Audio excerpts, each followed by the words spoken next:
We in there? We in there like a pin square. But you ain't never heard that Apple one juice before. is so fire. That does sound very hydrating. Yeah, bro. It's like you got water, and then you got stuff that actually like sticks to you. Yeah. I'm not a And- big water drinker, bro. Like, I have to force myself to drink it. If we go out to eat and I just don't feel like buying a drink for myself, I'll get water. But I do not consume Well, it's water more regularly. more to hydrating than just like the liquid. Like it's the stuff in there, like the nutrients. I can't even think the vitamins and minerals. Like I'm drinking milk right now. No, bro. When you get real thirsty, if you're a milk drinker, which I know you're not, like milk just hits the spot because it sticks to you. Megan likes milk. Shit, we probably go through like 2 gallons a week with her, man. I mean, especially if I make cookies or something. Yeah. Oh yeah, bro. Some cookies, bro. I got home last night and there was cookies on the counter. Abby and the kids made cookies. I actually called them when I was working or whatever, and Rylan was like, "We making cookies." This man ain't making cookies. She's making the cookies. Yeah. But he helps a little bit. You know, he ain't got a big part to play. But I get home, they're there. I kind of was like, nobody's awake, so I'm like, if I just go to town on these, I'm probably gonna get in trouble. Yeah. So I ate like 3 of them, and thought about getting a big glass of milk and just eating them all. Apparently, they ate like half of them already. Abby's not making like. This ain't no cookie dough she bought, right? She makes some big old scratch cookies. From scratch, bro. She makes like everything from scratch. They are fire too, man. Bro, we had some like 10 minutes, well, not 10 minutes ago, but like before we talked earlier. Mm-hmm. Time flies, bro. It's like 3 seconds ago. Yeah. All right, so we're live. Put Work In podcast. We got Dill the Young. No more. I officially changed my name on YouTube to Dylan McCullum today. Oh, congratulations. All my other handles are still Dill the Young. Like, the @ is still Dill the Young, but it's one step at a time. It's a work in progress.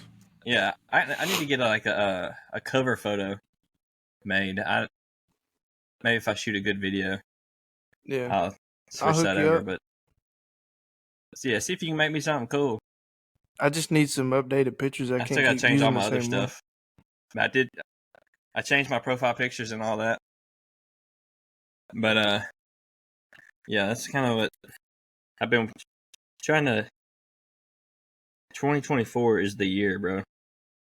We're making moves. And it's not the year for what? It's not even January yet. But we making moves as a whole. Yeah. As a brotherhood and a familyhood. A tribe. Neighborhood. Family society. Unit. Militia. Yeah. A platoon. Yeah. Battalion. So, here's the challenge, though. Which, technically, this isn't really even this was gonna be a bro episode. We were supposed to have like 5 people in here. And I was gonna be like, our challenge is if we can make a good podcast. But I think with less people, we can be a little more focused, and we can get into it a little quicker. Like I was thinking, like if we have 5 people, it's gonna be like we're gonna need like 2 hours just to dig in, because everybody's gonna have something to say. But with like just 2 of us, Frankie might show up. Well, everybody ends up talking over each other, trying to get their input in. And it's so scattered too, but it's fun. But anyways, let me see what I have. I'm reading my notes from that, so I'm gonna skip through all this. Yeah. So I'll save this. I'm gonna save most of this.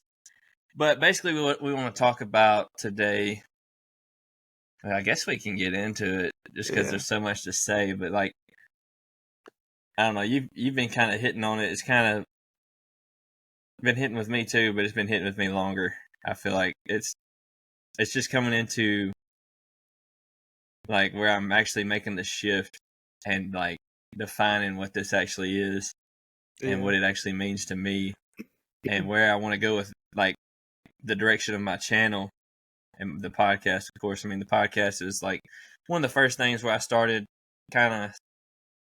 So I mean, just go back to before the podcast and even the beginning of the podcast. It's kind of like I didn't want to like box myself in, but it wasn't really that. It was kind of like you're scared of what people are going to say or think or whatever.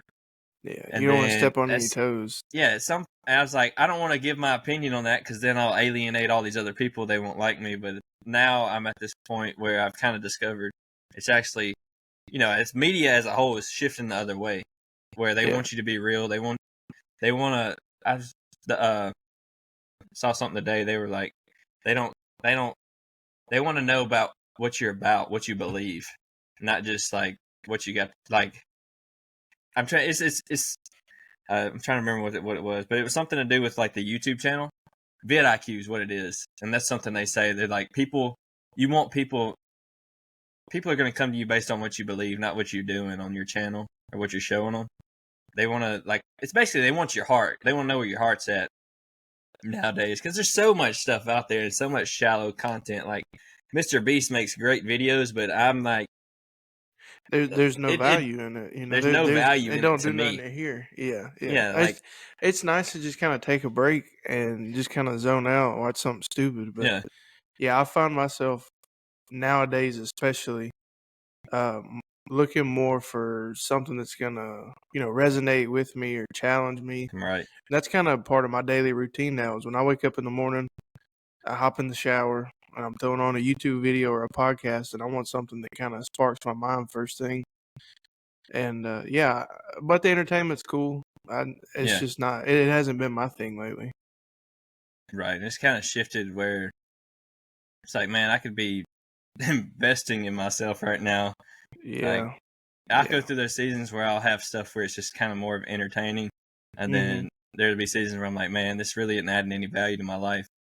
Let me just, if it's not adding value, I'm not, I'm not about it. It's real easy to like numb out on that though. But so this kind of goes back to, earlier this year, I decided like, all right, I'm gonna start talking about guns and stuff. I'm gonna start talking about incorporating Jesus into my YouTube videos or whatnot. And that's kind of where I'm at. Like, that's becoming like my brand now. I feel like that's where I want it to go. Is like I kind of said something about this the other day, but like just like teaching men boys how to become men, basically. Like all things. And you feel like that's what you're being called to do. Yeah, that's what I feel like I'm being called to do because I feel like people are they're lost. Yeah. Like they just don't know. With that, I think it has to do with that shift because for the longest time it was a shift of I'm trying to think like just be super soft, not like soft physically, but like be super wide, have a super wide net, and because you don't want to offend anybody, and you don't want to push anybody away. So a lot of the truth got pushed to the side, and people are wanting the truth, man. They're wanting the hard stuff. Yeah, they need it. Yeah, well, I mean, back a couple of years ago, dude, cancel culture was like a cancer on social media. I mean, you couldn't say anything without somebody having a problem with it. And I think that has it's definitely died down a little bit. I mean, you still see this stuff every once in a while. Really just desiring and thirsting for like the opposite. They want something real, bro. It's almost to the point where if it's like a hot take or something like nobody's believing that, people are just all about it, even if it's ridiculous. Like people are just wanting something different because it's just so shallow out there, man. It's a mile wide and an inch deep. I know I kind of say that a lot about different things, but it's true. I mean, and people want to go, they want to go deep. Yeah, but I feel like this whole wave of and it's not just podcasts, but a lot of it's surrounding podcasts kind of started with Joe Rogan. That's where I started getting intrigued with. I mean, he just had so many different people on there all the time, and I felt like I was getting a little bit of everything, and I found myself looking for stuff very similar to that. Yeah, he definitely a lot of different guests on there, a little different viewpoints. Definitely widened the scope of, a lot of people were just like pigeonholed into just their beliefs that they're in. And you got certain podcasts that are just like happy-go-lucky. They don't really. They just it's just something, man, about substance. It's just something different. I mean, that's kind of what I want to do in my content and my podcast is have some substance. Yeah. Which is it's hard to like put into tangible. It's definitely an intangible thing, but like when it's there. Yeah, it kind of like I told you about the podcast that we watched the other day. Yeah. It's like I got the Holy Spirit off of it. It resonates inside of you and it convicts you. It makes you feel something. And I think with all of the like nonsense and entertainment style media nowadays, it's kind of like finding a diamond in the rough. Because I mean, when I'm driving, I'm listening to something, or if I'm in the shower, or while I'm sitting at my desk at work and I'm doing stuff that I don't really have to think about, I'll put something on and just kind of listen to it in the background. But I find myself searching for quite a bit before I find something that really kind of gets my attention. Yeah, for sure. But you want to talk about that podcast? I know that Frankie's supposed to be here to talk about it. He in an interview. Half dressed. Let's call him on the air.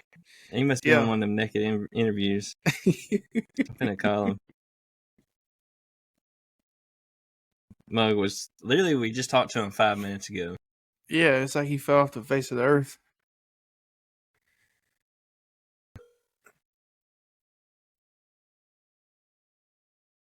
We are calling Peyton. Peyton's dangling.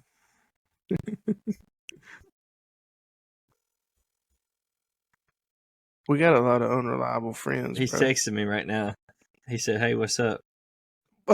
Like he don't know. Man, I was like, "Hey, we finna." I told him to text you and say, "Hey," like when you got off the FaceTime, I was like, "Hey, text Carson, tell him we're gonna do it." Yeah. Did he ever text you? Before he said he put his stuff up. What did? Yeah. He put his stuff like up. You said, we got a lot of unreliable people. Like, dude was just on. You told him to stay ready. So earlier we were on the phone and we hung up. Megan was like, "Y'all not going to do the podcast?" I was like, "Dylan's going to be in his feelings for a little bit, and then I'll give him like 20 or 30 minutes, and he'll be like, all right, let's do it." And that's what happened. It was like within 5 minutes, bro. Yeah. It wasn't even that long. Literally, you hung up, and I was like, let's do it. Yeah. And then Peyton was like, you already said, like, he was basically like backing out right then, but I was like, nah, bro, I changed my mind. Let's do it. Just tell Carson, text him and tell him we're finna do it. I got to go do something real quick. So I hung up, and then I texted you. Yeah. So I guess he doesn't want to do it. He ain't got no follow through. He just said we canceled it. He said we canceled? He said we canceled it. Like, I just didn't tell him to his face that I changed my mind. So here's what happened. We're going to go ahead and put clearly so y'all aren't confused. Yeah. We planned this podcast out like Tuesday night on FaceTime with everybody. It was supposed to be at 7:30 to 8-ish because we were I was really just planning to fill it out just based on what was going on. But Trevor canceled at like 7:20. Yeah. And I was like, and then Cookie said something for Trevor. Yeah. We planned the whole thing for Trevor basically because everybody else's schedule is pretty free. And we go, he cancels, and then Peyton's watching. Cookie is like, I don't even know what he said, but he said something, and I was like, well, all right, well, forget it. We're done. He was I'm playing not doing a little this. hard to get. He was interested, but he didn't want us to know that. He's always playing, bro. But you see he's not here, which he goes to work at 9:30 now instead of 10:30. But so I was like, all right, well, let's just cancel it because I was hanging out with Abby. I was like, all right, well, but I started talking to Carson, and I'm like, well, I did tell them we were going to shoot the podcast. Frankie actually FaceTimed and was like, I have my setup right here. I'm ready to go. So within the next 5 minutes, Carson's off the phone, and I'm like, okay, let's do it then. And Frankie backs out. So here we are. Yeah. The gruesome podcast, twosome. You can't just first. I mean, you were saying like I got an hour, and Cookie was saying something about an hour. So I was like, well, we can't really do that. I only said an hour because I felt like everybody else was going to show up. Like I really thought like Lake or Sean and Trevor were going to be there with us. So I felt like, there'd be 3 or 4 people at 7:30 to 8, and then I'd pop in at 8. You'd have a bunch of folks from 8 to 9, then I'd drop back off, and you'd probably have, Frankie. Yeah, I mean, I was looking at like with the stuff we were talking about. It's going to be like 2 hours probably. So, whatever. We're here. An hour for me. If you want to dig into something, an hour is like. But there's multiple people, an hour's not enough. Yeah. I mean, we've already been going for almost 20 minutes now. Yeah, and we hadn't even talked about it. No, we haven't even got into it. We're just getting past the fact that we just got stood up by 3 people. Yeah. At the same time. Whatever. I'm trying to see. And Cookie commented on the Facebook page. He said, what y'all doing? I don't know, bro. Connor Hart, Golden. Hey, what's up, bro? What up, Connor? Bro, I haven't seen him in forever. He's chilling right now. Chilling like a villain. He wants some water. He needs some milk. He living that life. Got the big old beard on you. I'm sorry if I'm not paying attention. Me and Megan are trying to find some patio furniture, and she's sending me stuff that costs more. Man, shopping in the middle. Hey, if it's on Amazon, link it to me, and I'll link it back to you. This is on Wayfair. We probably get a kid in there with it. Oh. You remember all that? No. You didn't hear about that? It was like... Did you take notes on that podcast? Since Frankie said he's not going to show up, you don't want to get it? Yeah. Let's just get into that podcast. I took a few, and then I'm just probably going to go off the top with the rest of it. I'm actually going to pull it up.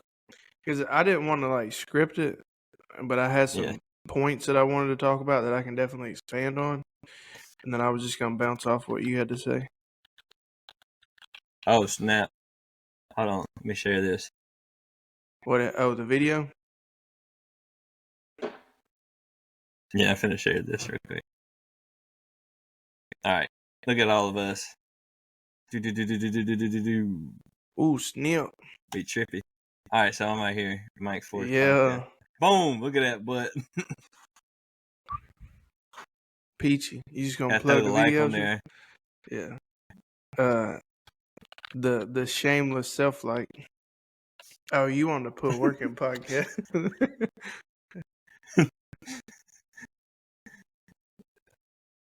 Yeah, y'all check out my channel. I had to cut that volume off. It's loud, bro. I didn't hear nothing. Oh, good. That's my old Max.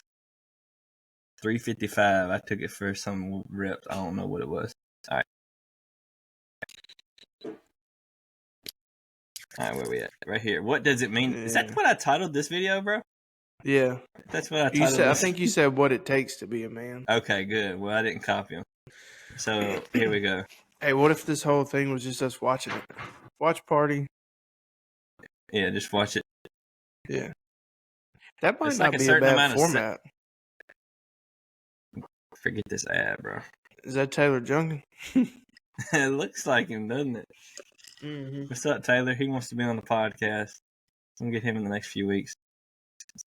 All right, so... You got to hit that no thanks for me, brother. It's bothering me.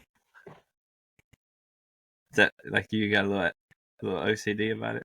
Oh, did you make timestamp notes? No, actually, I didn't. I didn't take notes. Oh, get it all up here. I'm just looking at it, seeing what all this stuff is. So this is the podcast. I just wanted to show y'all what does it mean to be a man. Is the current title with Kyle Thompson. It's the Mike Forks podcast. We don't have to. I mean, I just wanted to bring that up, show everybody what it looked like. Because I don't really want to go line for line in it, but because that would take hours. But what does it take to be a man? What does it mean to be a man? What is a woman? That's a good question. Is that Frankie? Yeah, it's Frankie talking like we didn't have a discussion about them. He's making me mad, bro. We're all in the same group. He just like canceled my whole conversation I had with him. Whatever. Do y'all ever get mad? Because I promise y'all I'm not a mad, angry person, but you be holding grudges. These people it's be people too. It's just people, bro. They're hard to deal with. Yeah, when people don't live up to the expectations you set for them, it kind of frustrates you a little bit.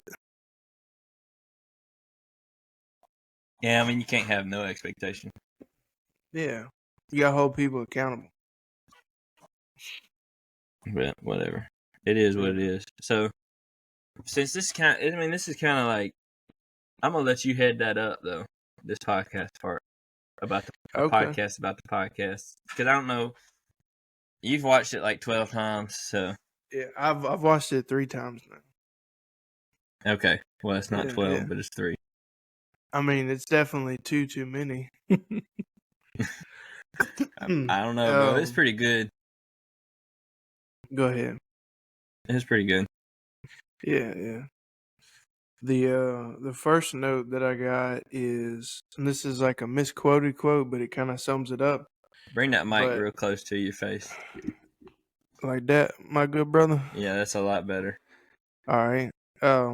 Yeah, so the first thing that kind of stood out to me was Kyle was basically saying, I think he said that like the modern view in the church right now is like, don't advertise what you're against, advertise what you're for, blah, blah, blah. And basically what he was saying is, if you stand for something, it automatically puts you against something else. Like if you take this side, then obviously you're against this one. And Mike looks over at him and he's like, yeah, take a position. And I think that's kind of the first defining things that I think of as a man, is it somebody that's definitely not set in their ways. But hold on. Frankie is trying to get on now. Should I let him in? He's about to derail this whole conversation. Bro. Let him in. We'll kick him if we got to. Yeah, we'll kick him out if he gets out So of control. kind of you to be on time. We just started. Yeah, thanks for being on time. But we just started the discussion about the podcast. Go ahead, Carson. You were kind of breaking up a little bit, but essentially, just say that all again. Yeah. Okay. How am I doing now? Good. Okay. So basically, he was describing kind of the feeling of like the church nowadays, and he was saying that, the consensus in a church right now is that, don't advertise everything you're against, kind of tiptoe around taking a stand against something. Just, if you're for something, be for it. But he was saying that automatically puts you on the opposite side of the argument. If you're for something, you're obviously against something. And like I was saying, I think the first thing that I think of when I think of like what it means to be a man is that, you have standards and you have expectations and you have your own beliefs. And like, there's a difference of being open-minded and then just anybody being able to change your mind. And I think being sure of what you believe to be true is kind of a key part of being a man, And it's not stubbornness. It's not being stuck in your ways. Like I said, I do think that, if you encounter a piece of truth, your mind can change. But you believe what you believe, and you're not easily shaken. There is stuff that's true for Peyton that's not true for Carson. Yeah. But there is truth that's true for everybody. That's just true. Like, it's the truth. Like, you can't change it type truth. And that there's a difference. Like, they shouldn't even be the same word, but that's the nomenclature. I wrote that in my notes to use nomenclature instead of because I keep saying semantics. I don't know a better word, but linguistics. But, it's all the same. Bro. Yeah, it's the diction, bro. Yeah. So I think what you're trying to define here is that instead of truth, maybe it's experience. Like there's truth and there's personal experiences. Would that be interchangeable? Perspective. Yeah, perspective's a good one. Yeah, experience, perspective.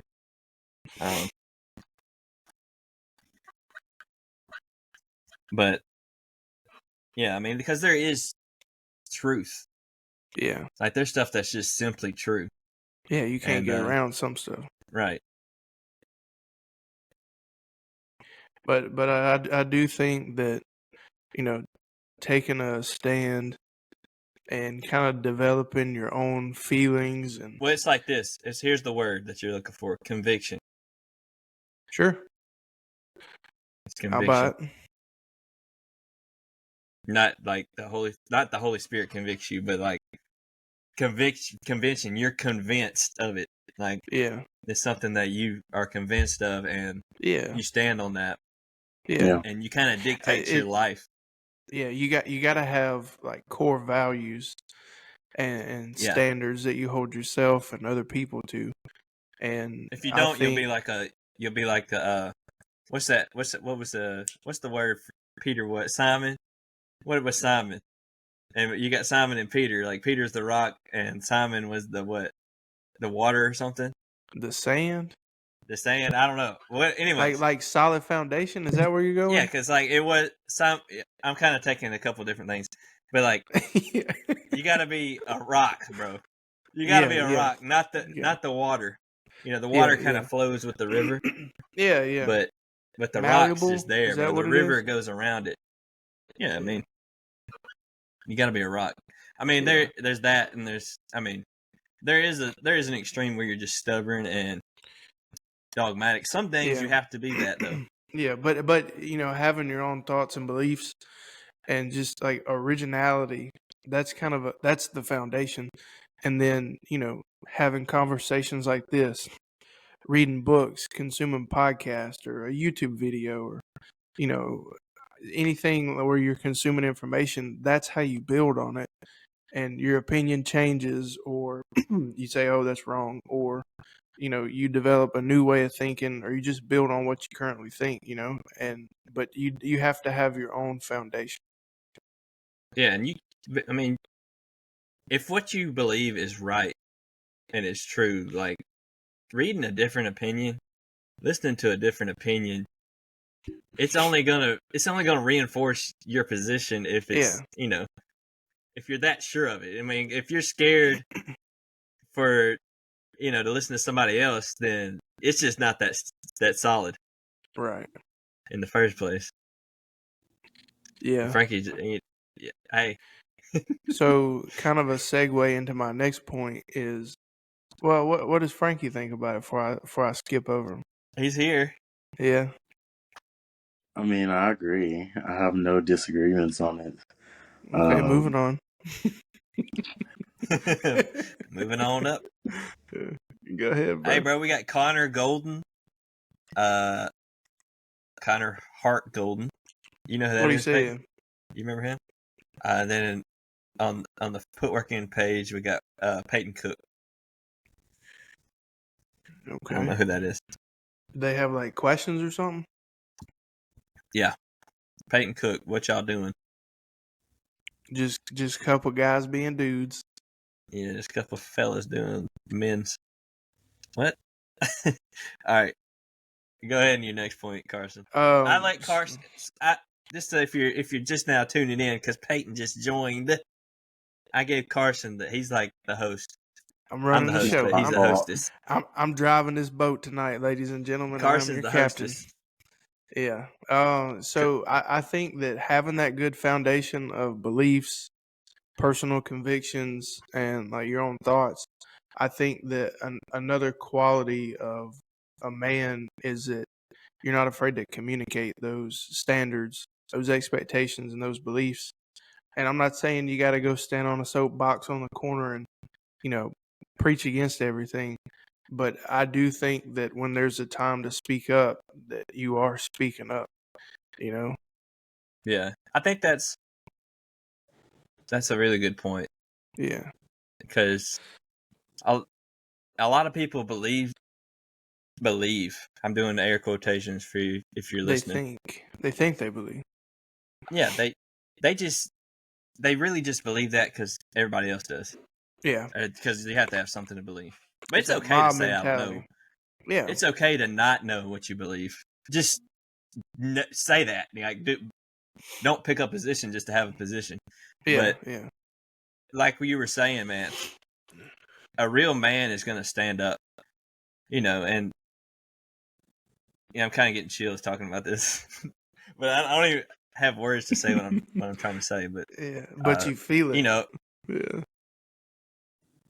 It takes a real, like, I'm kind of going back to the elementary days, bro. When you see kids getting picked on, man, stand up for them. Yeah.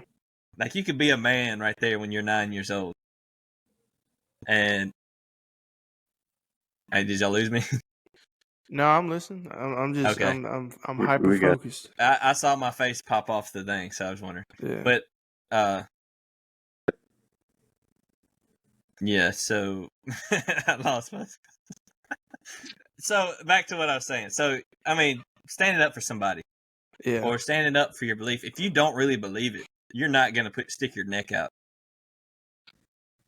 And you look back at the early church, they were being men when they were getting their heads cut off, right? When they were getting crucified or dying, getting persecuted, they were being men. Yeah, because they really believed that Jesus came back. They really believed. And if you look at the disciples of Jesus, they did not have easy deaths, bro. They weren't peaceful. None of them. They didn't die in their sleep. I mean, that's manhood. That was They went down swinging. And a lot of people, even growing up, I'm thinking of these people, like, you kind of have a conflict with somebody. The first thing people want to do is fight, and I'm like, bro, grow up. Yeah, we don't need. I'm weak and small, but at the same time, like, you probably could beat me up, but at the same time, like, bro, just grow up. Why do you need to fight right now? Like, somebody says once, like, y'all know Cookie and me too. I make smart remarks. Like, I'm just like, I'll say something smart, and people, in my opinion, that just, you say something smart to them and they want to fight instantly. I'm like, bro, this dude's like a little boy. Like, just grow up, bro. Take the joke. Like, that's something, like, I don't know. But I feel like that is being able to control yourself, not just in standing up, but like not just fighting at every second. That's something that takes, being a man to do. Yeah, well, but I think that kind of strayed from your point a little bit, but well, no, it does. It's actually a good segue into my next point. I think that a very manly quality to have is also being capable of violence, but self-control to only use it when necessary.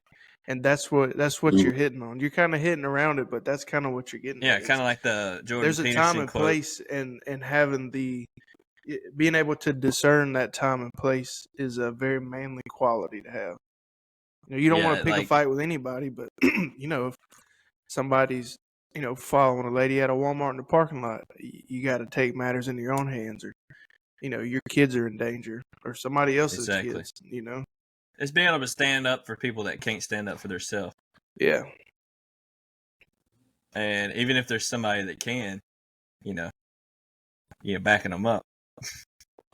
Yeah, bro. Oh, speaking of, I got a story for it. So we went to the beach this summer, and Megan's one of those people where she's like worst case scenario, and so like leading up to us going to the beach, and this is Destin, Florida, by the way. So leading up to going there, she's like reading all this stuff about shark attacks, blah blah, and I'm an optimist, and I'm also like a realist. So I'm like, we're not gonna see a shark. That just hardly ever happens. And she's reading all this stuff about shark attacks, and it's like scared her. The first day we were there, bro, we're sitting on the beach. So there's 3 toddlers, and then hang on, just bring it. Okay.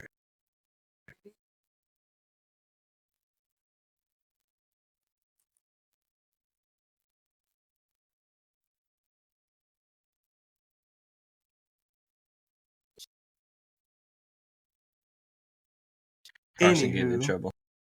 Yeah. Anywho, so the first day that I'm plugging my phone up, so I might lose you for a second. Anyway, the first day that we're at the beach, we have 3 toddlers with us. It's me, Megan, her sister, and a set of twins, and they're 8, 9, and we're taking care of the kids. We're on the beach.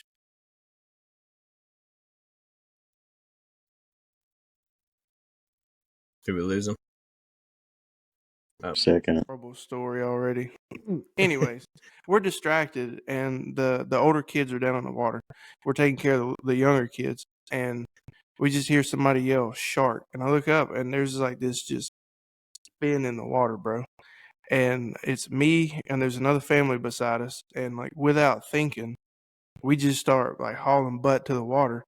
And this dude gets to Megan's sister's daughter Hensley before I do. He grabs her. His daughter's already running up the beach, and then without even thinking, I run past him, and I'm like, "Where that shark at, bro? I'm finna fight it so he can get to the shore." And that's backing somebody else up. Hey, yeah, you got that. I mean, that was a manly thing to do. That was being a man, because you were putting others ahead of you, and that goes back to like we even have some comments that reflect that, but just being like Jesus, because he did the ultimate sacrifice. He put everybody in history above himself, and that's what manhood is. And like you were saying when we were talking before, that's what leadership is, and being a man is being a leader. And being a leader is being the servant. To lead is to serve. The last will be first. The first will be last. But we got a couple comments here. Sarah said a man is a provider and protector, and she also said men don't wear Crocs or sandals. It's hard to fight wearing those. They do got sport mode. Come on. Hey, keep it on sport mode. Jocko has talked about that. He's like, I can't just take off sprinting with my flip-flops on. Which I don't know if he ever figured out if it's okay to wear flip-flops, but he has said that a couple of times on his podcast. Jocko? Yeah. And then I got Cody Murphy, which is the comment I was referring to a minute ago. A man should be the reflection of the perfect man, Jesus, who's the lion and the lamb. A lion, the protector, and lamb, gentle and loving with his own family. I kind of... Yeah, that's well said, Cody. I'm trying to... it's kind of been like an evolution for me. Being a dad? Yeah, being a dad kind of... Yeah. Definitely added the line in there. Which I feel like it's always been there. But there was you just had to have a reason for it to come out. Yeah. It's definitely easier for me to be a lion having kids. Yeah. And I feel that completely. Having a family. Before I could just be like, whatever. It's easier, it was easier for me to be a pacifist. You know what I'm saying? Yeah. Whenever, which if you're, if you believe in that, I could definitely see, that being like, I totally like respect that. But, I do, it's definitely harder for me to just let, somebody else, have their way with my family or hurt my family. Like that is not an option in this house, bro. That's not happening, bro. If I have anything to say about it. Yeah. As long as I'm breathing, this family is protected. And you got people, man. Yeah. And Cody said that he's the opposite. He's always been the lion. He had to learn to be gentle with his kids. The lamb was difficult for me. Yeah, I think in this culture, because when I was... It comes from different experiences, my lamb phase. When I was in my lamb phase, like, I was countercultural. Like, because growing up in the South, man, it's all, manhood, guns. Fighting in the Walmart parking lot. It's just manhood. And I definitely, into my senior year of high school and going to ministry school and all that, I definitely went the other direction. And I still am and believe a lot of what, I was sticking with. I think it's just an evolution of, okay, there's a time and a place for all of this. And like you said, Cody, like, your line when it's the outside world, when it's facing out, but when you turn around to your family, you're comforting, You're protecting them, and you're the lamb. You're gentle and loving with them. That's really good. I think I listened to a podcast about that not long ago. Yeah. It was mentioned in the one we're referencing for this video.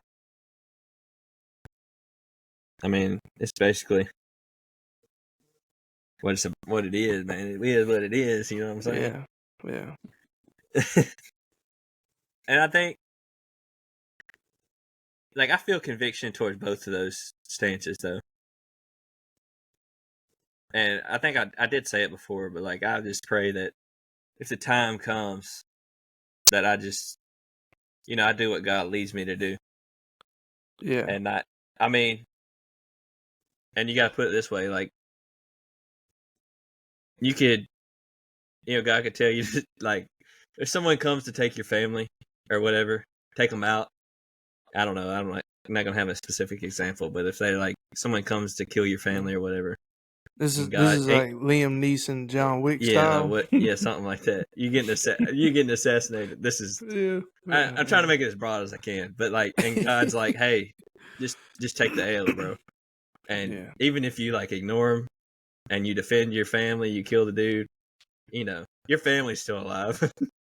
So that's still a W, right? I don't know. I guess it's still. You can always be obedient tomorrow. Too, so. But it's another thing too of, say the government says no more guns, right? And good thing we don't have any. I was reading something today where they were making fun of people that say they had a fishing accident. Yeah. Because you hear that so often. Oh, I had all my guns in my boat when I wrecked it. Yeah. But say they take them away, bro, and you're not supposed to have guns, but you end up, defending your family with a gun or whatever. Or say you had, something like that. Or you do something like, okay, so say this. Well, I'm not going to say that because that'll definitely be used in court against me. Say you're in a state that you're not supposed to be carrying, and you're carrying anyway because you're with your family and you want to protect them. Yeah. And something goes down, and you protect them. And it's what they say, it's better to be judged by 12 than carried by 6. Yeah, that's the same. Master Ken. But at the same time, you're probably going to end up in jail, and they don't have a dad either way. So they say, at least they have their life. They could figure it out. Past that. I was definitely, growing up, I was non-confrontational. I did not want any problems with people, bro. And it really wasn't until it started when I had my daughter. And that was when I first realized that, because, before her, I was already the provider. But when she came along, it felt like I turned into the protector. And I really had to learn what that looked like because, like, historically for me, I wasn't the protector. I mean, I didn't stand up for anything. I usually didn't speak my mind, and I kind of let people just treat me however. But really, these last couple years, and I guess it's the parenthood growing on me and leaning into that father figure and being mindful of the example that I'm setting for my children.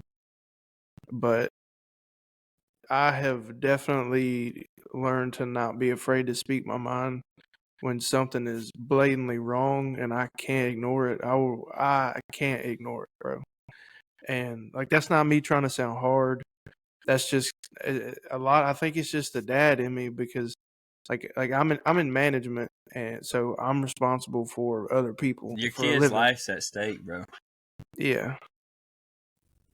But a lot of that, it carries over into every other aspect of my life. Like even at work, because I work in conjunction with a few other managers, and if something's out of line, bro, I'm saying something because like you're not about to treat my guys like that. And it's just kind of became a big part of my life.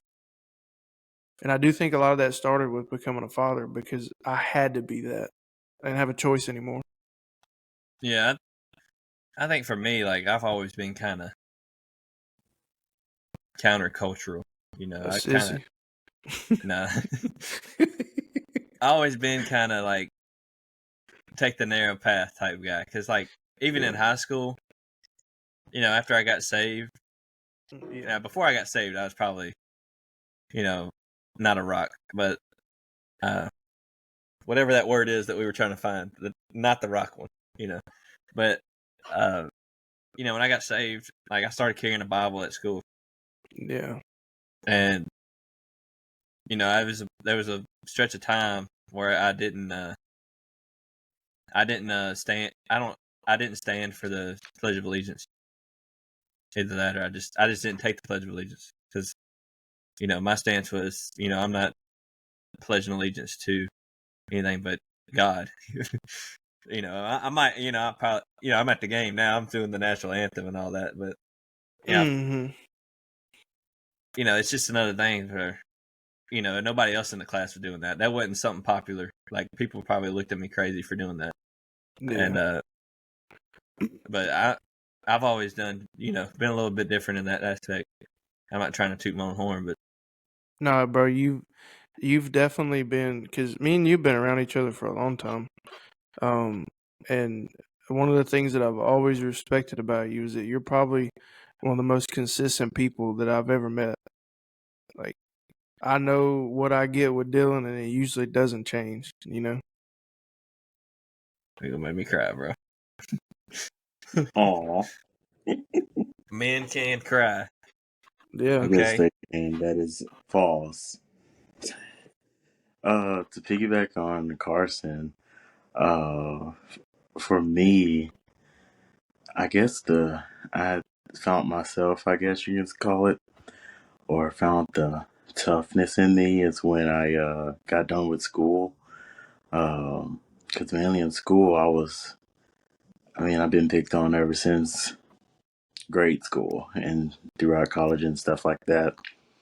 And then when I graduated from college and got a job and everything like that, and I found out, whoa, this is like real deal time. And so that's when I found that I need to be more, speak my mind more, because I used to be extremely shy, very nervous to even say hello to certain people. And so, for me having to grow up and get a job and everything like that and provide for myself as being a single man, with no children to provide for myself, I mean, that's one thing I'm happy that my parents taught me is how to, provide for yourself and how to take care of yourself as being a single man and to be financial stable at a young age. That's one thing I'm very thankful for. Um, but it definitely grew me, uh, when I found myself, and it grew me to where I want to take care of myself and take care of other people, uh, and to be a man into the way of more of alpha, I guess you can say. Yeah. Because I used to not be an alpha man, but now that is completely different. So that is one thing I do agree with you, Carson, with. It's definitely easier when you're younger and a teenager and in college too, because especially when you're like y'all were I feel like y'all were more popular than I was. It's easier to kind of do what everybody else is doing when you're popular and you already aren't. You kind of already aren't. You know, you're not like I'm already like set apart because I don't really fit into anybody's circle. I was kind of like the puzzle piece that fit in anywhere I went, but that just means you don't fit in anywhere, right? You kind of look weird everywhere you go. But so it was easier for me to kind of stand up because I didn't have those, you know, those things to uphold and like waves to follow. Anyways, but yeah, I think when you're younger, when you're trying to keep up with the Joneses, basically, and not with money wise, but like popularity wise, which every kid's trying to do, you don't realize when you're in high school that 99% of these people are not going to be in your life in 3 years. Exactly. Yeah. Like you don't realize that. Look at their parents and where they're at, and none of their parents are friends with your parents. you're probably not going to be friends with them. You go to different churches, they have different type occupations. They live on completely different sides. A lot of people move away, go to college, whatever. You're not. Even the people that stick together through college, roommates and all that, eventually they're going to split off, bro. Everybody's going to go their own different way. And you don't really, I feel like when you're 25, the friends you got when you're 25, that's your friends. Yeah. When you get older, it's like the people there. So there's very few people in your life that you will be able to not stay in constant contact with and still maintain a friendship. And like, that's you guys for me, because I used to dip out on y'all all the time, bro. And then I just be like, yo, what up? And it was like nothing happened, and I have a few other people in my life like that. But yeah, definitely as you get older, if you're not in constant contact, if you're not seeing people every day, they're not going to have anything to do with you. Because at my previous job, I was there for almost 6 years. And I mean, I became an adult there. That was my first real job. I was very young when I started there, and it was, I developed a lot of relationships with people that I thought I was gonna forever know. And I haven't been gone from there 3 months, and I haven't hardly talked to anybody. And it's not because I haven't tried, Well, it's like this too. Like, there's those people that they're just like you. You go 6 years without talking to them, and next time you talk to them, you're still gonna be friends. You're still gonna do whatever. You just got to go through life and find those people, and you kind of trial and error. You find out who your people are, and something to learn is like not everybody is going to be around. Not everybody's going to be that friend for you that you are to them. Sometimes you have to go through those stages where you're a good friend and they're a terrible friend. Maybe one day that changes. The way it's talked about in this podcast is you have 6 p.m. and 3 a.m. friends. You got guys that you call. I think Kyle said you call them anytime before 6 p.m. They'll help you move or whatever. But you call them at 3 a.m. and they're not answering, or they're busy. What this dude's saying, bro. That also leads me into my next point. I feel like that's just a certain type of person too, like that. Yeah, it's not like people are cursed with being a certain type of person. I think it's just the stages and the maturity level that they're at. Right. Like, because some people, it definitely depends on the friendship too. And I know that like there's people that you can know for years and they won't be that kind of friend for you. People you know for 2 days. Yeah, they'll be like that for you. Yeah. But anyway, so that also brings up my next point that I took away from that video and a few other Mike's videos, is that it's not. I guess it's not necessarily a quality of a man, but it's part of being one. Part of that masculinity is you got to have a tribe. You got to get plugged in and connected. You got to surround yourself with guys that are like-minded and somewhat equal stages of life with you, that so that your iron can sharpen iron, and you can develop as men together, and strengthen that brotherhood. And I think it's important to have a community, because I think, because this happened to me, but a lot of men get in a relationship and their entire identity becomes wrapped around the woman they're involved with. They lose all their friends. They have no hobbies. They're not getting any input, and they're getting a whole lot of output, and they kind of lose themselves. So you have to have that community kind of keep you grounded, because you just can't do life by yourself. You're not going to get anywhere. You're not going to be challenged, and you're going to end up stubborn and hard-headed because you're not hearing any opposing opinions, and like you're just going to seclude yourself, and you're never going to get anywhere. I agree. Yeah, I think going back to what you're saying about the community, there's this thing too where I'm doing the cookie thing where I'm looking away from the camera. This thing too, people always talk about, look at your 5 friends. If there's something about, if they're not ahead of you, then change your friend group. But I've said this before, like, you need people that you're pouring into for sure. All right. You can't, like, if you just have people that are pulling you up, man, you're not bringing anything into the table. You're not helping the next generation. You can't be dead weight either. Yeah. Right. Yeah, and that comes into the whole like equal stage of life, kind of like similar circumstances. Like if somebody's always having to bail you out and give you money and stuff like that, like that relationship's going to get very one-sided real quickly. So you got to be. It definitely needs to be have reciprocal. these symbiotic relationships. I'm sorry, what did you say? It's definitely got to be reciprocal, and there's going to be seasons where it's one-sided, and that's part of being a Christian is sometimes you're just going to pour out and you're not going to get it back, Yeah. But you don't do it for that, Yeah. You do it to be faithful. You do it out of love, and sometimes you love and you don't get the love back, and you may never get the love back. And sometimes you love and you get it back tenfold. Yeah. One of my kind of personal policies that I have for myself is that, and this isn't for everybody, but it really pertains to my close friends. But if one of you guys were to call me and say, hey, I'm down on my luck, I hit some hard times, I need to borrow some money. Depending on how much it is, I can help you out. But I'm not going to expect you to pay it back because I don't want to strain our relationship. All right, bro. What's a good amount I would rather what? What's a good amount I can ask for? Yeah. Today it's 0, but I would rather lose the money than lose our friendship. Brad Lee has a quote, right, and he says when you loan somebody some money, and you can't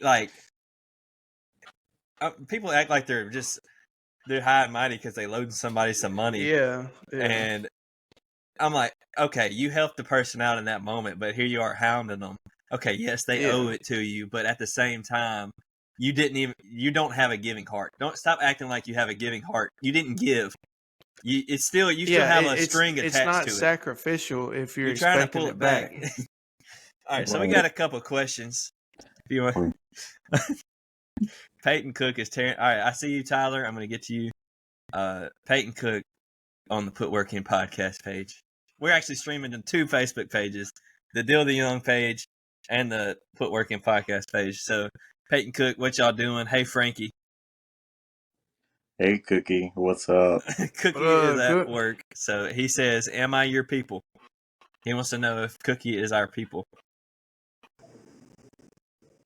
We have to have a voting in the group. I told him, show enough, pull up. But he wanted y'all to know. He wanted y'all to answer. He said he tried to call me and he called the wrong number. I don't know how many other Carsons he knows. Is he your people, Carson? Is Cookie my people? I'd like to think so. Y'all claiming him? I mean, you're hosting his podcast right now, so. Yeah, well, that's his fault. He said, why do y'all talk about masculinity when we decide to pod an hour late? I said, the men showed up. Hey, yeah, there's some good questions in there, bro. Let's hit that. Yeah, I'm going to hit that in a second. He said he went to work. What if Cookie, really don't have a job and he's just out, being Batman at night? Vigilante. He's, just saving the world, and we're over here making fun of him. Yeah. He tried to call you? He's dropped in the chat that he said he tried to call me, but he got the wrong number. I don't know how that happens. All right. So Tyler Brown, he said that, how do you know what a man is without an example? Like somebody growing up in life like a dad or father figure that you kind of look after. He said he had to learn on his own. He wants to see how we guys dealt with the issue if we had to, learn without an example. We talked about this the other day, and I think that this is where having faith kind of comes into play, and because we really were given the best example of how to be a man, like Cody said, the perfect man. But exactly. Even if you don't have a direct, like, if your dad's not in your life.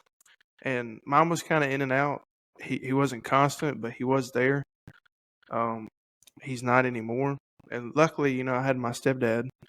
But even before him, this is the importance of getting plugged into a church and having that faith, is that I still had men in the church that just kind of took me in and took me under their wing, and they were teaching me what it means to be a man. And I was fortunate enough to have that, because I'll say it, growing up, not going to church was not an option for me. My mama drugged me there some Sundays, but I'm glad that she did that, because I had people that could fill in that gap. Of course, my dad was in my life, my whole life. Not necessarily the perfect example. He would have been. He's a good example, but just like every man, you're not perfect. You're gonna make mistakes, and next off would be Ben Elliott. Yeah, he's my youth pastor, and then after that, Jesus. And basically, Ben's job was to show me Jesus, and that's kind of where I ended up ultimately. Yeah, follow me as I follow Christ, basically. Yeah.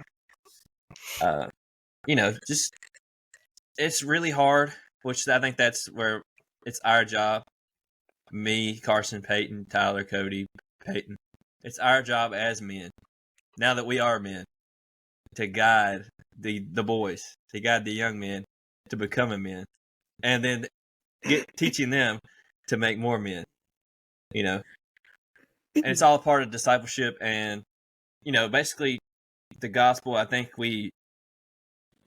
a church culture at large is, tell them about Jesus, leave them alone, or tell them about Jesus, put them in Bible study. But what did Jesus do, man? He found these guys and he pulled them out of their life, and they just lived together. Yeah, they did life together. Them up. Yeah, and then he basically showed them how to, he showed him himself. He died, he rose again. He showed it to him, and that's kind of what we have to do. We kind of have to die in front of these people, in front of these young men that we're, essentially fathering. I don't know what y'all think about that word, but nomenclature.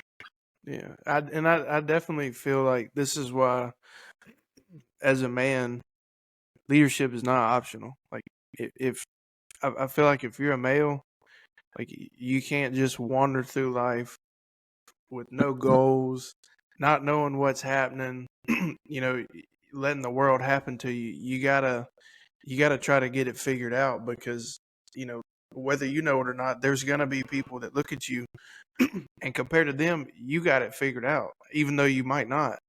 But based on their life, you've got the recipe.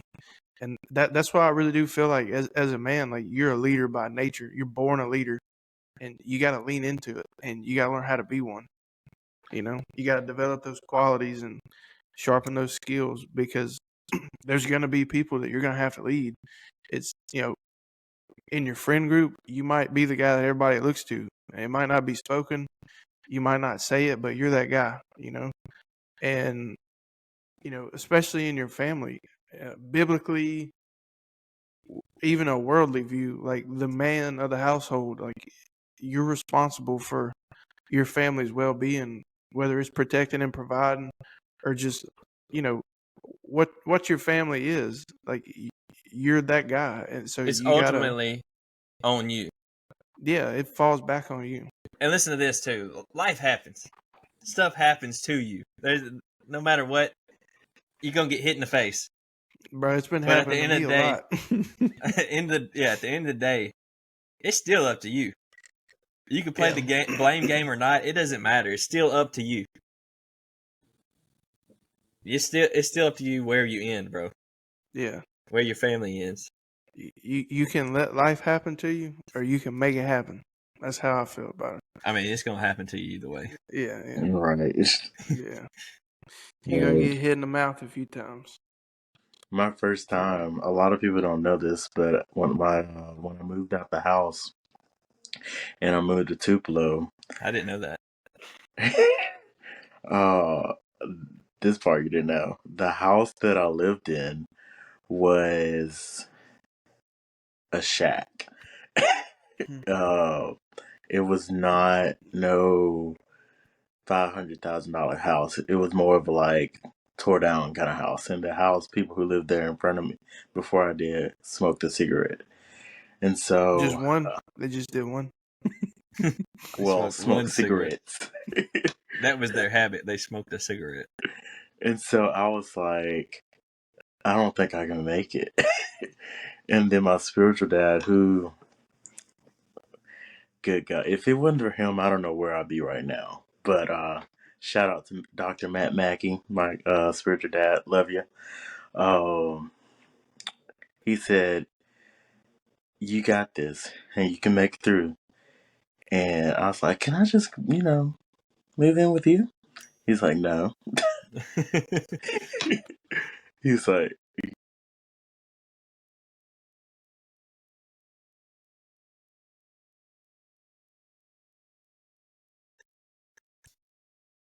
dang, bro, you all right? sorry, I got a phone call in. But I lived there for 6 months, and that 6 months was the roughest time I faced in so long. I did not have a stable job. I did not have I was not put together at that time, but it was rough. And so many things hit me in front of my face to where I was like, life is tough. Life is real. Dang, you said it. And I was like, good God. And I was like, Lord, help me. And so I've made a way to where I was like, I'm going to fight this. And I fought my way through it. And so I moved from one house, then I moved to another house in Tupelo, a better house. And I was like, okay, I made it. But I'm going to fight my way through. And so I fought my way through from then to now, a long way. I mean, it's not the best where I'm at right now, but I am way far than I was. Exactly. I made it work. And so, as a being a male, there's you're gonna have to fight. You're gonna have to fight your way through the tough times, and there's gonna be some valleys that you're hitting. Oh, there's gonna be a lot of valleys that you're gonna hit, but you have to fight through them. But you can't do it alone. You need your close brothers. You need you need to be there with them so they can cheer you on, so that they can encourage you. You need some other men in your life to pour into you. But the main one is Jesus. Like, depend more on him than other men. But that's how I made it through. And so, yeah, it's going to hit you in the face. Yeah. Get closer to the mic. You can barely hear you. Yeah, your mic's off. I think you're getting audio from somewhere else. I can hear you, but you're not picking up on the thing.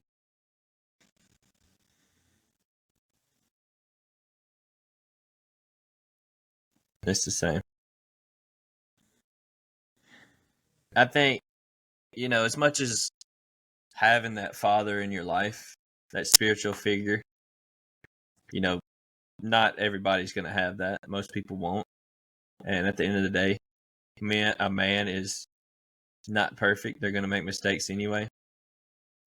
So ultimately, it's going to be in Jesus where you find that perfect example of what a leader is, how to lead, how to be a father, how to be a man, how to sacrifice, how to serve, how to love.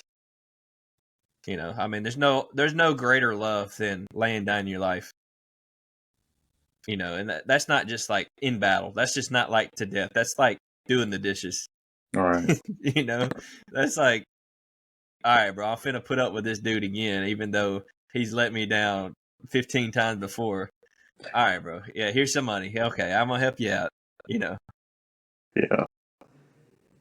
Out of love. It's not out of,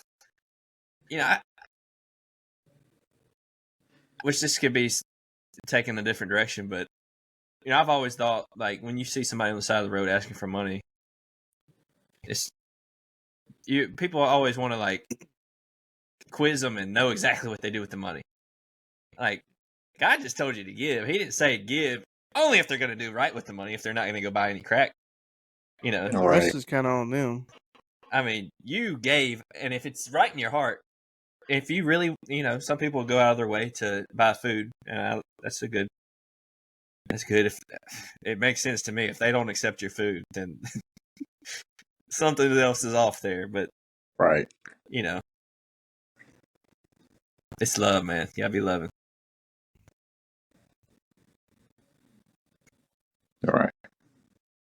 You're back, Carson. I think you were saying. Can you hear me good? Yeah, you solid.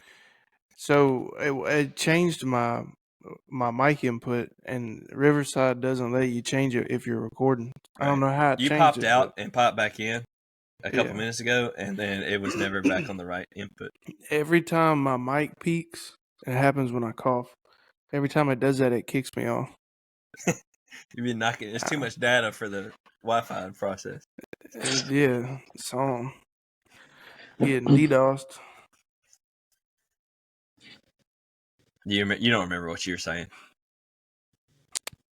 Yeah. On to your next point. No. I got you.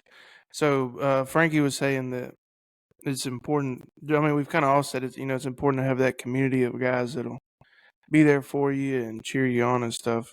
But I do think it's important that you're still surrounding yourself with guys that are going to call you out when you're out of line. Right. And that's part of being a man. Yeah. I think also, you got to be around other men. Yeah, I was referring to like the calling people out part. You got to be a man to do that, but also you got to be a man to know the time and the place. Yeah. You got to be a man to be able to love. Because I think a lot of people have it misconstrued, and they're all dog, Mm-hmm. They're all bite and no bark. Instead of the other way around. I don't know if that's a perfect analogy, but you kind of know what I'm saying. Like, they're just going to rip into everybody. Nobody wants to be around that guy. That's just all truth, all dogma, all the time. Like, you gotta have the love, man. You gotta just that's live the with lion people. And the lamb. Yeah, you gotta be the lamb sometimes, man. Oh, yeah, that's what it was, Cody. I just remembered. We did that series at Hosanna where we were talking about the lion and the lamb. I don't know if you were there, but they did that. It was like a Mark Driscoll sermon or something. And he talked about that. That's why I was like, man, I think I'd heard about this in a podcast, but it was like a sermon we listened to at church. Yeah. So I just connected. I just logged on there. Am I still coming through good? You good, bro? You're here. Okay. I be getting scared every time it does it. Yeah. All right, Dylan, you wanna take lead on one? Yeah, I mean, I don't really have anything from the podcast. Oh yeah, I had this. I have one. So I don't know, Peyton, if this even applies to you, but Carson, you're a daddy. You're a daddy-o. You're a padre. Your thing went off again, but Peyton, I can hear you. I don't know if the people can hear you. We can hear you, but barely. Yeah, you're barely there. No, I'm not. Just like you figured out, bro. We're gonna move the show forward. There we go. Technical difficulties, but this is a great example. Let me get this burp out. This is a great example of why. Let me let Carson get in. This is a great example of why we need to have the in-person setup. Yeah. So, GoFundMe. So I looked it up, and I'll go back to I looked it up. I think $2,500 would do it, bro. 2,500 for like audio and video setup. Mm-hmm. That'd be a solid. Is that with a new camera? I don't know if I count the camera. No, because you're gonna drop like 25 just on that. No, I got a $500. No. You don't need to spend 25 on the camera. I got really good cameras. $500. One. I only need one. I have two already. So I was talking about cameras. Yeah, I don't need that. I don't need multiple cameras. Yeah. One max. I sure do. To add right now. to like audio wise, like $1,500 solid. Like, and that's all new mics and everything. The video aspect, where you got the switcher and all that, the switcher is like $400. So that'd be really nice to have, but where it swaps the you don't have point to of have view. that. Yeah, because then you don't have to edit it, and you're recording. But which that's ideally where I want to go. It's just to have, have it ready to go when you're done. But anyways, if y'all want to, I feel like there's somebody watching right now that needs to they need to give in the offering tonight of, I think they need to write the check. Is this the altar call? Yeah, $2,500, and we will. Actually, I mean, it's probably going to be more than that because I didn't think about furniture. This is our setup, bro. I need a little lighting, but look, I got a recliner over here, bro. I don't know if y'all can see that. There's a recliner over there. Just a little lighting over there. You can't see it because it's dark. Got my couch over here, bro. You're gonna need at least $8,000. What? That's just way too much. No, bro. So I was looking into it today. I got real prices. If I got $2,500 audio video, I'm good. Yeah, just for a 2-person, I think you can kind of get in the door for about $1,500, and that's making some sacrifices. But well, I mean, there's levels to it because you got you can get the cameras and the tripods. It depends on the camera. Every camera is that's hundreds more dollars, but also your recording setup. You can get a little bit nicer thing that you jump in a couple $100 each little thing you spend. But just to get started, I mean, we could record audio and video very simply. A couple $100, a light, boom, we could shoot a podcast. Yeah. We could do it. We could do it with what we got. Just it's the jumps in quality you get with every couple $100. But anyways, you got to start somewhere. What were you saying before I had to leave? So are you gonna put your kids in the public school? That's the question. I don't know, man, because I grew up in a public school. What y'all think if you're watching? Obviously, I mean, we're not old, but I do think that there's been a large shift since we were a lot younger. So I do think since we were younger. Yeah. I think, I mean, just like, so I was born in 97. I think just from 2000 to now, like, there's been so much that has changed, or even 2010 to now, Yeah. There's stuff we grew up in from 2020, bro.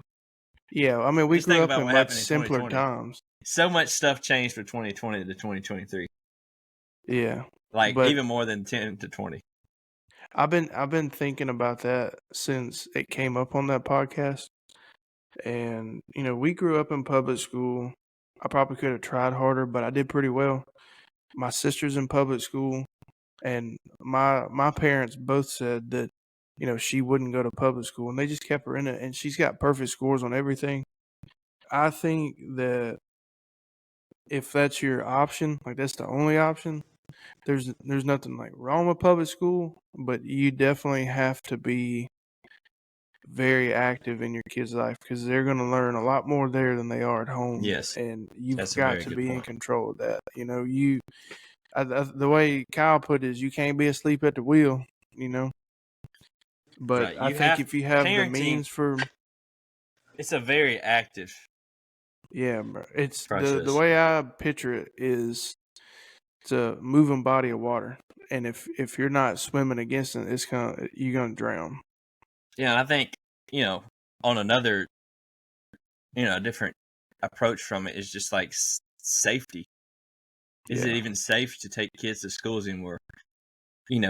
If you just considered like the possibility of someone going in there and shooting them up. Yeah. You didn't have that problem 25 years ago. No. It was almost unheard of. And now it's like, even if it's not as big a scale as the media puts it, like there's that chance. And the way it comes around, man, it's just if the school in town, it's just a matter of time, before, it's like they're hitting shuffle. It's a matter of time before it lands on your song. And your kid's not within reach, man. You're just letting your kid's safety be up to these people that, they have one cop at the whole school. Yeah. That's not safe. There's hundreds of kids that are vulnerable. And these people are teaching them their worldview. They're learning from these people that you don't know for 8 hours a day. Yeah. And then they come home, they get you for 30 minutes. It's just not a good system. And it's not built for the family, in my opinion. And I you think, just look back to history. How did people raise? I'm talking about our whole American system of jobs, credit cards, credit scores, taxes, bills, all that. It's way out of control, man. It's a terrible system. Yeah. And it's not for the family. It's not meant for the individual.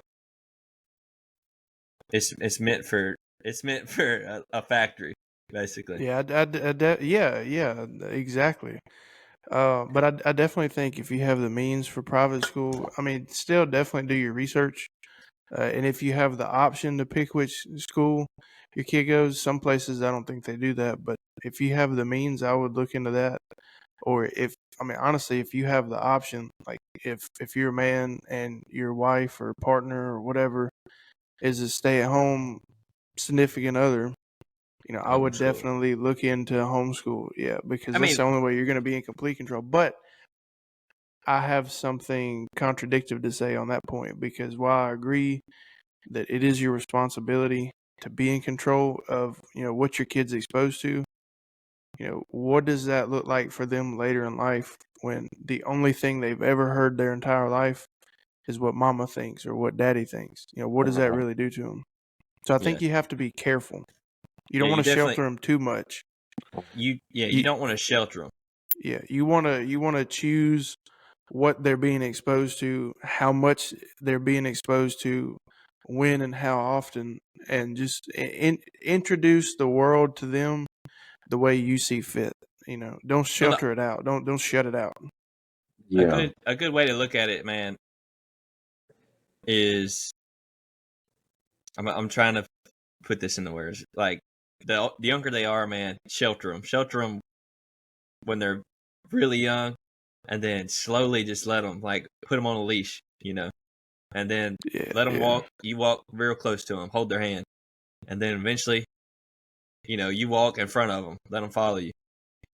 Eventually, you walk behind them. Eventually, you know the way. You got it. You kind of have to. That's kind of a good way to put it, I think. Yeah, I've definitely. There's levels to it though, because I wasn't really considering. When I think because Abby's stay at home, we're probably going to do homeschool, and if some people might think, well, they're not going to learn as much. What did you learn in school that's actually applicable to what you're doing? I don't. You learned how some to do jobs school. do. Right. You learn. You stay in school for 13 years to learn how to go to college, and most people don't go to college. Yeah, for anyways, me, don't need to. Most people that go to college don't need to. Yeah, for me, it was just cramming whatever I needed to in my head to pass the test, and then we get to the next part of it, and I don't know what we did before that. Right. You didn't learn anything that's very useful. You didn't learn any life skills. Yeah. You learn how to pass the next grade and how to be able to learn the next step. Yeah. But you didn't learn you learned how to pass a test. But we don't know nothing about taxes. You don't know anything about how to do an oil change or anything that'll actually help gardening. Anything like that that's actually retirement. Useful. Retirement. So I would have to back up, and I would have to go on the public side. For me, I don't have any children. I don't know what I would do. It depends on which area I'm in. But school wise, what I've learned, I've learned English, how to write, science, and history. And I will say, having certain teachers that I've had, like my U.S. history teacher, Ms. Bowden, I've learned a lot from her that I've never thought I would learn in high school.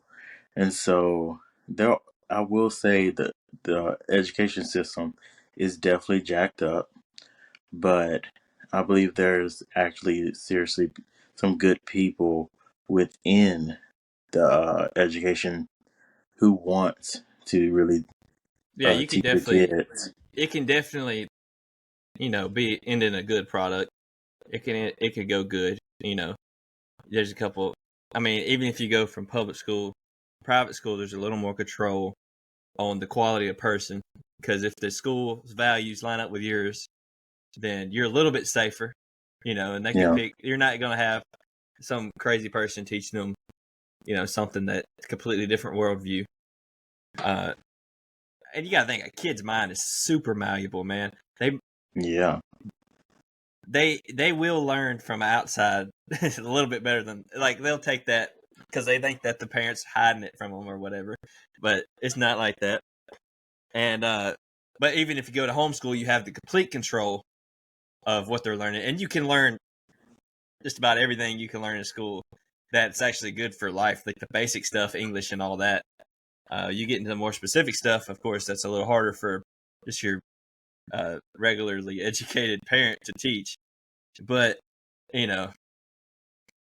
there's, you can get around that. But, I'm just thinking also, I mean, you go from homeschool, you have 100% control, and it's like most safety you can get with them, with their, with their body, like safe as a person, and like from exposure to outside things almost too much. You got to expose them to stuff, but at the same time, you go to the public school side, they're going to be exposed to stuff that you have no idea that's going to mark them and change them. And you look at you have the rare occurrence where people have the perfect teachers throughout their whole life, no bad experiences at school, but you're always going to have, I mean, even in our high school, every year we had a scandal, and most of those were adults taking advantage of kids. Yeah. So, that happened at our school every few year. times. Yeah, it happened So a few times. so yeah. you take that, and we know of someone locally that has occurred locally. Recently. If that's happening and it's coming out, how much is going on behind the that doors we that we know never about. hear about? Yeah. And they get old enough. College, I feel like even college it's a little less worry, but they're basically I know adults at about that, that bro. point. They're basically adults at that point. I mean, Yeah, they're the adults, but cookies are in the oven at that point. You know what I'm saying? They're not throwing any extra bleach in the cookie dough. You know what I'm saying? yeah, I will say It's in definitely, college there's a lot of stuff learning there. yeah. It's, It's. Yeah. I'm trying to think. It's definitely like,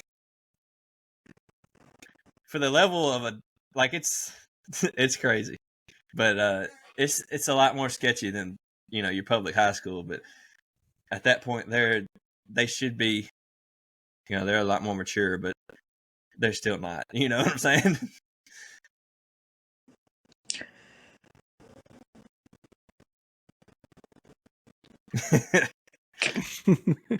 What? Yeah. But it's the world we're living in. It sucks. You just gotta navigate it the best you can. There's nothing else you can do right now. So. Yeah, I mean they write books about this stuff, but they don't write books about this stuff. You know what I mean? Yeah. Man, it's kind of sad the state we're in. I guess it's just because we're in the world, man. What do y'all think? Here's I don't know how much time y'all have, but I'm good, bro. Okay. I need to get off. All right, you get head out then. We'll see. I got one more topic. It could be big or it could be quick. I feel like we're doing good and digging today. Yeah, bro. Go for it. I've enjoyed this conversation. Do you think that humans are inherently good? Like, it's either got to be one or the other. They either have to be inherently good or inherently evil. What do you think it is? Because I don't know. Let's see what y'all think. So, this is the optimist in me, but I think that people are inherently good, or at the very least, they want to be. That's kind of how I feel about it. And I think that there's other things that happen to them or some external factor that I don't think it's one or the other. I think it's a scale. It's like a metronome. You know, it kind of flip-flops and it depends on what's going on. But I think people are inherently good, and I do try to give people the benefit of the doubt. You know, Peyton, you go ahead first if you have something you have a thought. He wants us both to go, and he's gonna be like, "This is where you're wrong." Yeah, I don't agree. Everybody sucks. We say two different things, and he's like, "No, you're both wrong." I mean, I would agree with Carson. That's a tricky question. What do you think, bro? I mean, it's something to ponder, bro. It's not like, because it's something that's kind of just always in the back of my head, especially when we're talking in our bigger group text. I'm just like, yeah, I mean, it's either one or the other, you know. It's not like, so I see the narrative is, the popular narrative, the worldly narrative is that some people are evil and just about everybody else is good, you know. And people do evil things. I'm saying that, like, you know, they have a shooting. This dude's just evil, bro. This person's, you know, this person's racist. They're just evil. Yeah, I think that, you know, some people make mistakes, and some people really are like, they're jacked up. And when you say that, I feel like you assume everybody else is good and nobody else is capable of evil. And I'm thinking, like, Peyton could go out there and shoot somebody right now. He could just snap, bro. Anybody could do that. Like, we're all capable of shooting up a school. And don't put me in jail for saying that, but we're all capable. I didn't say that. I know you didn't say either. Yeah, that wasn't me, bro. I know you had. All three of us, I'm pretty sure, would have to go completely nuts for it to happen. But I would have to be on crack and out of my mind and on 15 million other stuff. We're all capable of going out and cheating on our wives. That's not something that's just, oh my God, how did that happen? It's like, it happened. Like, it'll happen. It can happen to anybody. Like, you're not perfect. You can mess up. And that's two extremes. Like, we could go out here and somebody could swerve in front of us. We can cuss them out. If that's a little softer example for y'all, we're all okay. The pastor at your church might have cussed the driver out the other day. Okay, it's possible. Don't die and go to heaven just because people sin, bro. It happens. Okay, nobody's perfect is what I'm saying, and I feel like the narrative is we're all just sitting here. We're all just, oh my gosh, what kind of person is this that can do that? You know, that could just kill somebody. You know, that's just, oh my gosh, that's beyond me. I'd never do that. You know. You know, I'm sorry, people, if this offends you. You know what kind of people I think say that? Us Southern. I feel like that's a Southern thing of saying. Well, I feel like for the softer stuff, like the cussing and stuff, yeah, for sure. And like, people get, like, it used to be like, I feel like now it's like, it's more ingrained, like, because I feel like the culture when we were growing up is the church people were all like this, and like behind closed doors they were getting drunk and cussing, but you know, oh my gosh, I cannot believe they did that, and they're all doing the same stuff. But nowadays I feel like everybody's just posting Morgan Wallen lyrics. You know what I'm saying? They're not even doing it in private anymore. It's like, just whatever, you know. And I feel like the people that are doing that, it's like the mainstream people. Like, they're just, I'm trying to think of a good example, but I feel like it's it's like the mainstream of thought. Like when somebody does something, it's just how could Trump say that? Oh my gosh! And knowing you say stuff like that behind closed doors, okay? Yeah. I know a lot of you don't, okay?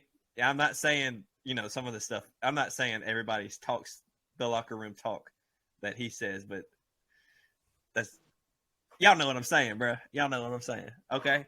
So I'm thinking. So back to the question: is everybody inherently good or inherently evil? I think it has to be either or. Like everybody starts at the same place, is what I'm saying. You start at net zero. The things that happen to you in life, your genetics, the way you're raised, right, kind of tip the scale one way or the other. Right. But growing up, well, not necessarily growing up, I was taught that we all have. You probably were all taught this too. That we have a sin nature. Yeah. Oh yeah. You tell a kid not to do something, and they're going to do it. I think they just don't know what you're talking about, and they're just going. Yeah, but they're going to do what they want to do. But yeah, I kind of went with that for a while. It may be true. I'm not sure if there's an overwhelming amount of scripture that support that. I think, I think there's, because you look at a baby, man, that baby's not evil.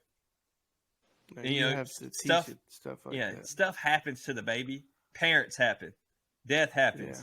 Yeah. Sin happens to them. Evil stuff happens to the good babies. And that directs them to do. And sin, sin happens to them. They start a little sinning. You know what I'm saying? Yeah. Sin is bad, bro. That's what Jesus came to abolish, is get rid of, is sin. Not because sin is okay. He just don't want us to do nothing. It's because sin leads to death. Yeah. The wages of sin is death. So I think, we all start out good. Because I look at my kids, man. Them kids ain't evil. Yeah, they might misbehave. They don't know English. They just came out, bro. They still fresh. Yeah. They ain't cooled off yet. They still hot out the oven, bro. Throw a little butter and melt. Yeah. So what I think is they get corrupted by the world, and you get into adulthood, man. I think the world is evil. Yeah. Like there's no good outside of Jesus, and you could debate that. You could see it might look good, but it's not. It's not good. Like ultimately, at the end of the day, there's still, it may look good, but there's some evil in there. There's still some sin affectedness in there, and it's hard to, that's as much as that's hard to accept. And I want to be like, well, this is good, right? It's not. It's good, but it's not. It ain't good for you. Good, you know what I mean? Well, y'all stick with me throughout this podcast and throughout this. I may be able to speak this a little better one day because I'm like, this is all a thought that's been in my mind. I haven't really been able to speak this out. So we're working through this together. But there's like a cycle, I think. We start out all good, and then sin gets in there, man. It messes us up, and then God comes around, if you let him, and that's when you can become good again. I think the world out there is mostly evil. The world itself without Jesus is evil. You got wars, you got corruption, you got lots of sin. What y'all think? No, I think you kind of hit it spot on. I do think we're kind of a product of the environment that we're in. Yeah. And, you can get into the psychological genetics, traits like that are passed on, mental disorders and stuff that might make somebody more prone to behavior like that. But I think it's just nature versus nurture, like you said, we're all born the exact same. We're not good, but we are. Like we haven't done anything wrong yet, but like it's inevitable. It's gonna happen. You can't avoid it. That's just the way it is. And But I think that if you get around the right people and you're in the right environment and you have the right upbringing, and even if you don't, you kind of teach yourself the right kind of stuff. I think you can bring that number closer back to net zero. Right. And I mean, it it's all about how you're raised, really, and what environment you're raised up in. Even if you're not raised, even if you raise yourself, it's still that environment raised you. It comes back down to being the fathers, man. It's what we have to do as men. We have to raise our son and daughters. Raise our son and daughters in an environment that's gonna make them good people. Not just like I'm not just saying like they're good, because being good is, but like being good people, like being Jesus people. You know what I'm saying? Yeah. No, you definitely you have to set high standards, because if you don't, your kids aren't going to have high standards. And I just remember that there's been men in my life where I've sat back and thought, man, if I could be just half the man he is one day, I'll probably be a good man. And I think that if that half of the man is better of a man, then your kids are going to be set up a little bit better for success. I think that like we have to be great. We have to be good. We have to set the best example possible, so that when our kids see us and they set goals for themselves and the things they want to achieve and the lifestyle that they choose to live, that it's that much greater. Like that, you have to do it that way. It's not fair to them if you don't. Yeah.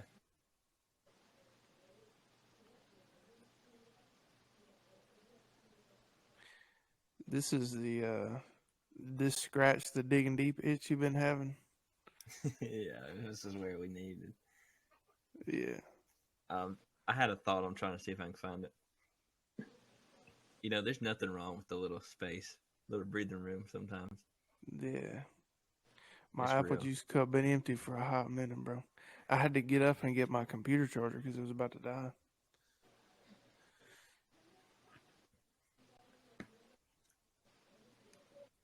Frankie? I mean, you can get you something to drink. You need to. Man, I don't remember what I was going to say. That's all right. That's okay. So I have a question for you. So one thing you said earlier is that people aren't evil, the world is. What makes the world evil? Because if we're all a product of our environment, and our environment consists of other people, then technically what you're saying is that people are evil because the world consists of other people. Does that make sense? I'm trying to work it out in my head. Yeah, I mean it's complicated. Semantics, nomenclature, diction. I don't think it's one or the other. I think some people are and some people aren't. No, that's definitely the opposite of what I was saying. Because I think you can get to that place, like we were saying earlier, like the school shooter. Like, yeah, this is evil, but I think they're entering into like they're evil, but because they did that, not because they were born and they've always been that evil. It was just a matter of time. It was because they started out good, and the world got to them, and evil stuff happened to them, and eventually, the evil got to them, man, and they became that evil. They did that evil. Which at the same time, I think that person is not beyond redemption, in my opinion. God is God is that powerful, bro. But it's complicated because I probably didn't say what I'm. It's hard to get it from here to here. But I think I'm smelling what you're stepping in. I'm thinking there's like people aren't the ultimate evil. People can be evil. Yeah. But that they're in their being at the end of the day, like they're redeemable. Is really what I'm saying. Like, yeah, you're never too far gone. people aren't what they do. They do what they are.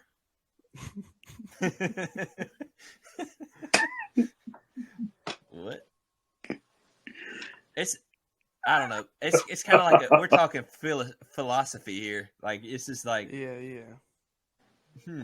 There's just some things to think about because I'm trying to figure out what your question was again. If you say that people aren't evil, but the environment is, what about the environment makes it evil? If it's not the people in it, it's definitely what people do. Yeah, and I think there is a level that you reach that people. I don't think people are inherently evil. Is what I'm trying to say.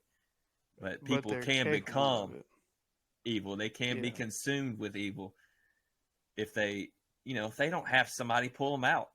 At the end of the day, I mean, you need somebody to be there. Like, you can't just one day flip the switch. I think God could speak to you through dreams and visions. He can speak to you like that. There are stories of people that Muslims that mass groups of Muslims. No Christian preached to them. They have dreams of Jesus and mass conversions. I heard of millions of people converting to Christianity like that. How true is it? I don't know. I believe it. If you think God could raise himself from the dead, if you think God created the universe, what can God not do? You don't think God can fix your arm? I mean, he made the universe. You know what I'm saying?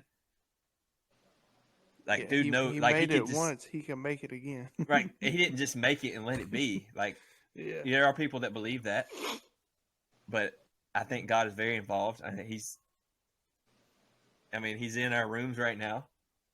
He's in us. He's listening to this podcast. He's directing our thoughts and our words. But I don't think people are inherently evil. I think sin gets to them, and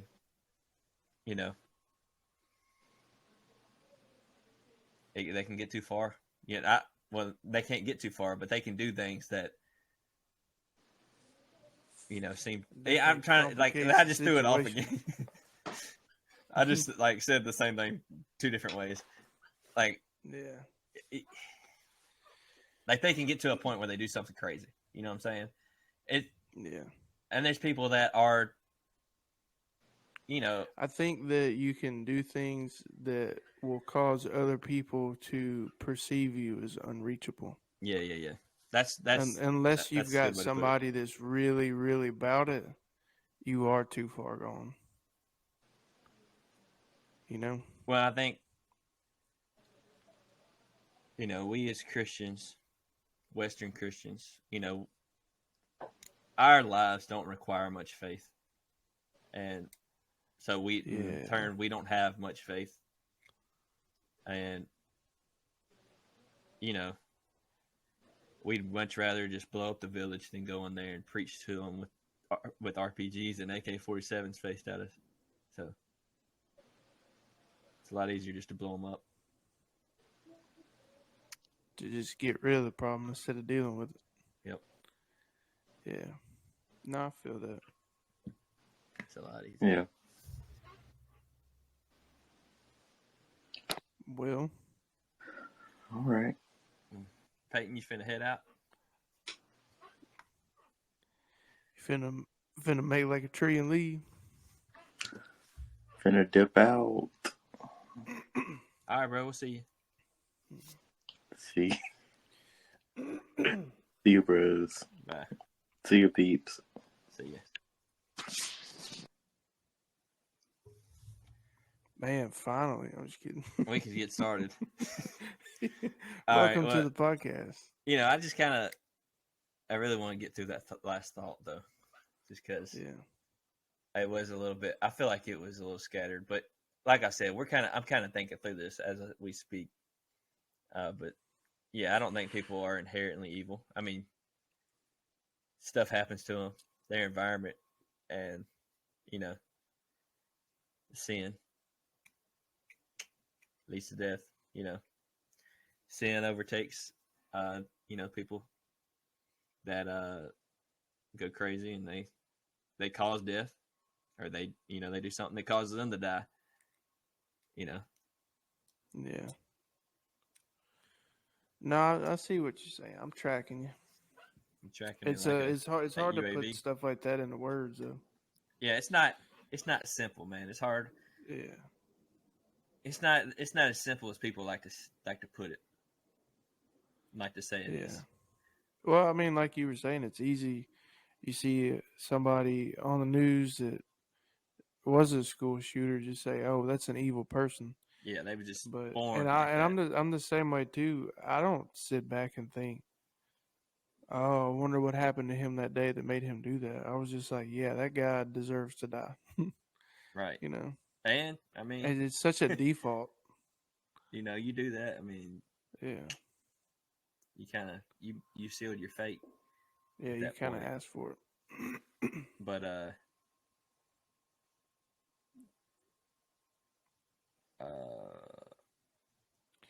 yeah, it's showing you're not recording, so I don't know if you are. It shows the time in the top. Oh no, it's not. How does that even happen? I have no idea, bro. But we'll wrap it there. Maybe it was good. At least we got the live feed. This good thing about Riverside is there's backups. So I mean, I feel like if I'm recording, you're probably recording, right? Who knows? You're popping up on the live stream at least. I don't know. Well, let's see. Yeah, but my time in the right corner is not changing. Yeah, you're on the live stream. All right. Well, that's probably enough for today. Give us y'all's thoughts. Send in your questions so we can, kind of see if because we don't know if we're getting our points across or not. So kind of put in the comments if you learned anything, if you think we were clear. If we weren't, send a question, man. What it takes to be a man. I don't know if we started on that, but I feel like we hit some good stuff. For sure. I don't know what's happening right now, bro. I'm going to be honest with you. He's tripping. I'm trying to figure it out. And sorry about... I can't see you now. It's fine. Sorry about Carson's technical issues. He gets really dramatic about it, too. Every episode, bro. Because it bothers me. I feel like I'm disrespecting you. Just play it off. Just play it off cool, bro. We have nothing that I said ever recorded. That would be like worst case scenario. It'll be all right, bro. Worst case scenario, the people that watch live got something out of it. Yeah, whatever. Yeah. I really enjoyed this one. There's not a lot of people in my life that I can have conversations like this with. Megan's one of them. We talk about stuff like this quite often.